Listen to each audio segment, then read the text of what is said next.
Governor Sindh نے ایک press conference کی اور اس میں انہوں نے سندھ حکومت پر یہ الزام لگایا کہ ملک میں جو گندم کی کمی ہے اس کی ذمہ داری سندھ حکومت پر ہے، یا جو گندم کی قیمت بڑھی ہے اس کی ذمہ دار سندھ حکومت ہے۔ مجھے سمجھ نہیں آتا کہ گورنر صاحب کو یا تو پتہ کچھ نہیں ہے گندم کی فصل کے متعلق، گندم کی پروکیورمنٹ کے متعلق اور گندم کے استعمال کے متعلق۔ اگر شاید ان کے پاس یہ سارا ڈیٹا ہوتا تو وہ اتنی کم علمی کی بات نہ کرتے۔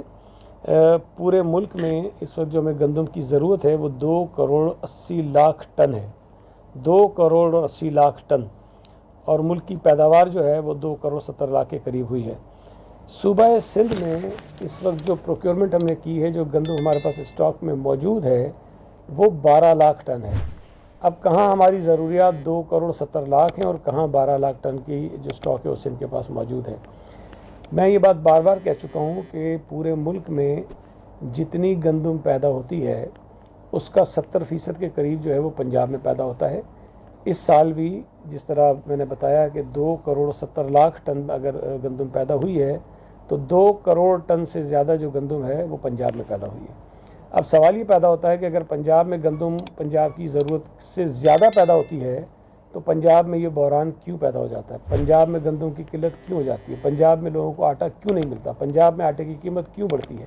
تو اس کی ذمہ داری بھی اگر یہ سندھ حکومت پر ڈالنا چاہتے ہیں تو میں یہ سمجھتا ہوں کہ اپنی نالائکی اور نااہلی کو چھپانے کا ایک بہانہ تو یہ ضرور ہو سکتا ہے، لیکن حقیقت سے اس کا کوئی تعلق نہیں ہے۔ سندھ حکومت نے پہلے بھی فیصلہ کیا تھا کہ ہم 15 اکتوبر سے گندم ریلیز کریں گے اور انشاءاللہ تعالی ہم 15 اکتوبر سے ریلیز کریں گے۔ جو حکومتیں پروکیورمنٹ کر کے گندم کو اسٹاک کرتی ہیں وہ آخری 5 مہینے جو ہوتے ہیں اس کے لیے ہوتا ہے، جب مارکیٹ میں گندم کم ہونے لگتی ہے اور امکان ہی ہوتا ہے کہ جو مارکیٹ میں اویلیبل گندم ہے اس کی قیمت زیادہ بڑھ جائے گی، لوگوں کو مہنگا آٹا ملے گا، تو اس کو برج کرنے کے لیے، اس قیمت میں ہونے والے اضافے کو روکنے کے لیے صوبائی حکومتیں اس گندم کو ریلیز کرنا شروع کرتی ہیں۔